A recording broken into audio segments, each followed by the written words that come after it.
Hello, and welcome back to Pitt Tonight. Our second guest is a poet, one of the first African-American female writers for Marvel Comics, and a professor here at Pitt.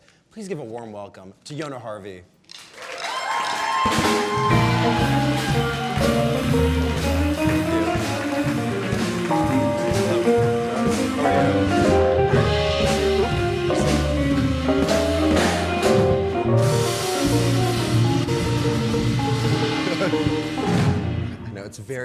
It's bright, it's dazzling.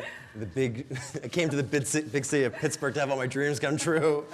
Thank you so much for being here, Professor Harvey. Thanks for having me. Of course. So you're a professor here and you teach poetry, but you also write comic books. I do. Dichotomy. Now, tell us about what's it like being this writer-artist in two distinct mediums? I think the two mediums speak to each other. You know, I think about how you turn a stanza as the same or similar to how you would turn a panel, you know? So you think about how to work within constraints. It's all storytelling. It's all that's fair. Who are some storytellers you really admire in any genre? Toni Morrison, Ed Brubaker, Tom King. Tom King wrote The Vision for Marvel. Oh, wow. Yeah. Yeah, I love Tom. That Bluest Eye was the first book to make me sob.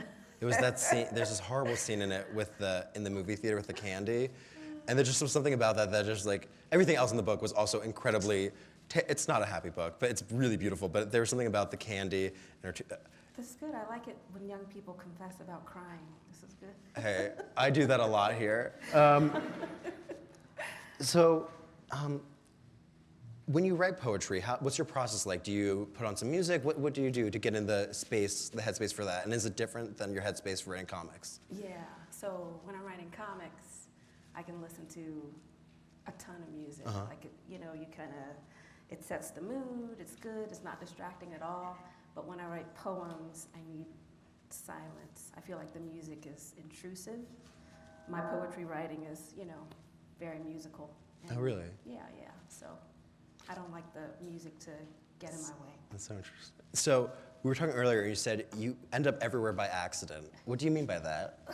Did you just fall through the roof and end up here on our couch? Well, sort of. So, that kind of was what happened. We just were like... I'm a very introverted person, and I just always find myself in the opposite position of where I want to be. So I'm introverted, I'm a hermit, but I'm sitting here on a sofa with really bright lights shining down on me. With the comics, my friend was writing the current run of Black Panther, and we were just sort of texting about it. And so I kind of accidentally fell into that. And with writing poems, I went to school as a nursing major, and I kept skipping classes and hanging out with poets, and that's how I accidentally fell into poems too, so, yeah. So when you talk about writing comics, tell us more. How did you end up writing for Black Panther? That's a huge deal.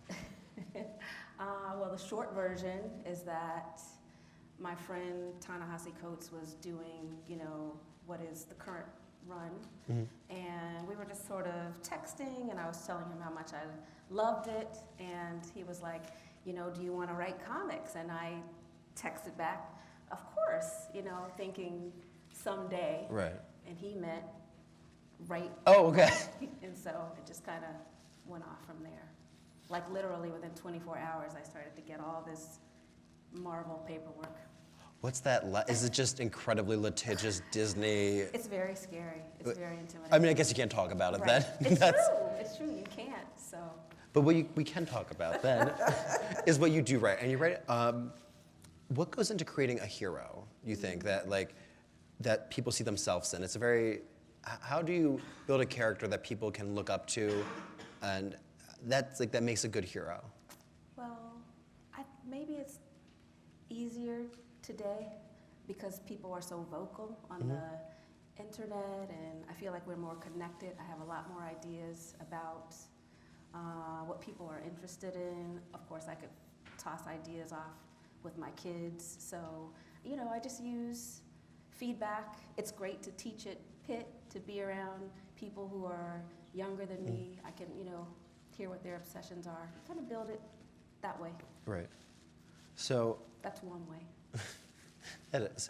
But so you do poetry and comics, and they're both very interesting artistic mediums, but poetry definitely has a very high art concept of things that people, poetry is seen as much more like a very real, legitimized art form, where comic books, it's very easy for people to dismiss them as young, juvenile. How do you deal with that? Because you're in two worlds and successful in both of them. How do you feel? Do you feel like a sense of defensiveness around comic books and people being just like, oh, that's just silly action stuff?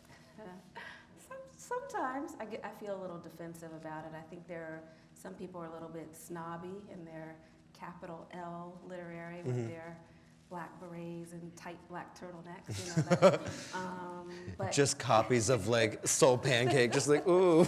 yeah, but I think those people are missing out. I mean, I think when you really engage comics, you recognize that there's a lot of stories there around like all kinds of identities and anxieties and troubles of the day, joys of the day.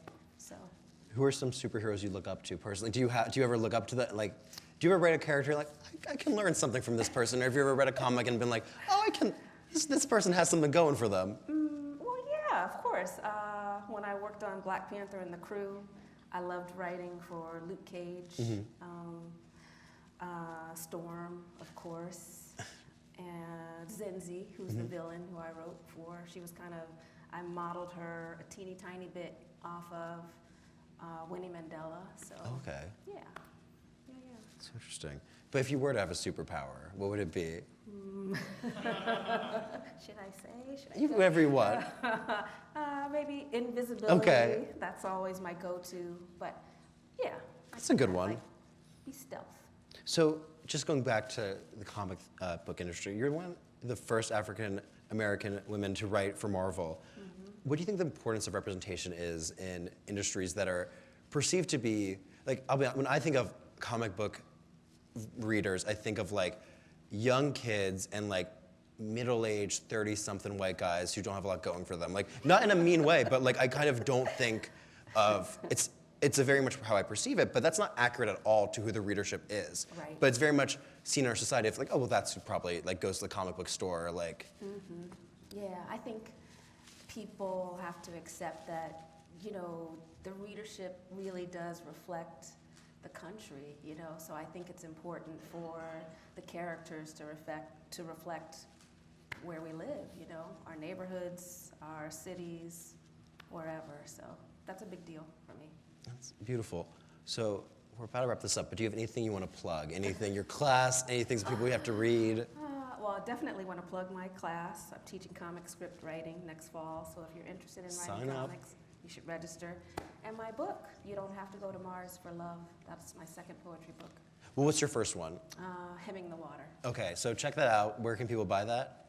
Anywhere. Anywhere? Amazon, Amazon? wherever, online. Okay, well, check that out. We'll be right back. Don't turn that dial. And we'll be right back with Zach and Albert, and we'll stay here with Professor Harvey, and we're going to play a quick game, and stay tuned to Pitt Tonight.